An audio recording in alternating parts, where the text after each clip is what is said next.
Good day, Mountain Movers. My name's Brian. I get the opportunity to be a pastor at Life Church, and I've gotten to know Kevin for a little bit over the last couple of years, and I'm incredibly honored that he's given me this opportunity to share with you what's been on my heart. And I want to talk to you today about chaos. And you might be thinking, Brian, I don't want to talk about chaos. I don't like chaos. I don't thrive in chaos.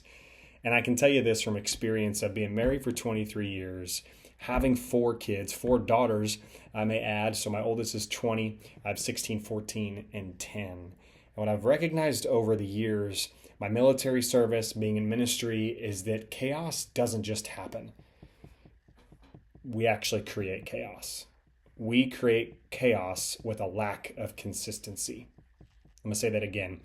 We create chaos with a lack of consistency. And I've taken some notes around this for a long time, number of years, because I believe it's super, super important for me. And I know it's going to be super, super important for you. And so without consistency, there is a level of chaos that we create. And so we live in a world that celebrates urgency and spontaneity.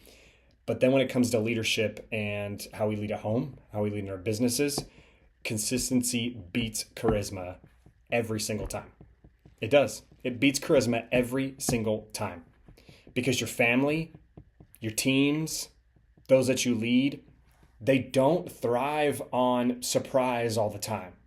They thrive on structure. Think about it as a parent. If you're a parent, you know that your kids actually thrive when there's a structured environment. They sleep better, they eat better, they're nicer, they're not as crazy when there's an opportunity to build structure around them. That's the same thing for us.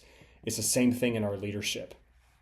And so because inconsistent leadership, guys, it creates chaos. It creates organizational chaos. And so a few things I want to talk to you guys about. How do you kill confusion for yourself, for your team, for those that you lead? Because I want to add this in here really quick. People are dependent upon you being your best. Someone in your life, your marriage, your parenting, your leadership, your employees, your employer is dependent upon you being your best.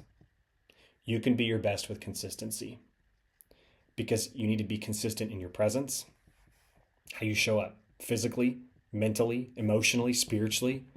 Are you putting God first? Are you spending quiet time? Are you taking care of you? Your presence matters. If you disappear when it gets hard, don't expect loyalty when it counts. You need to show up for your people. You need to be present. Number two, your schedule matters. When you're always trying to reschedule and move things around, the reality is, or canceling, or maybe you're late, your team recognizes that commitment is optional. Commitment is optional.